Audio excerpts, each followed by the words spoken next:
afartii sano la soo dhaafay si kor aan u qaadno xirfadaha iyo aqoonta ardayga Soomaaliyeed waxaan u keenay manhaj cusub aan horey loo arag anagoo juhdi iyo waqti badan gelinay course walba ama diploma walba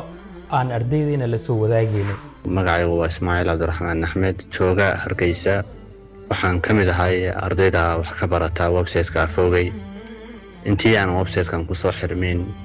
waxaan ka aaminsanaa waxbarashada social media taala sawir kale yani dadka kulamaan talin jirin anna waxa kama barin jirin waan eegay in fara badan oo kamid ah website-ada iyo meelaha lagu kala qaato casharada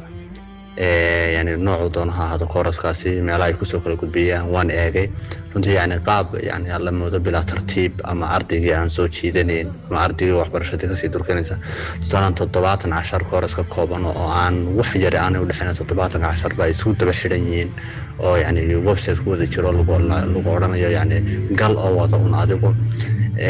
runtii waxyaalaha ardayda yani ka caajiska ku keentay kamid tahay ama in waxbarashadaas ardaygaas uu dhameystiri waayo kooraskaas laga marka hore wixii aad isqoro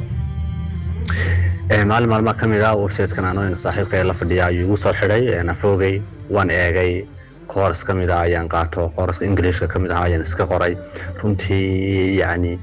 isma lahayn koorskan oo kale ama yani website-kan oo kale ayaa ka jira social media isma lahayn runtii ku badan oo Carab waan eegay ku Soomaaliya waan eegay ma arag wallahi sida looga shaqeeyay loo horumariyay website loo horumariyay runtii ma aan arag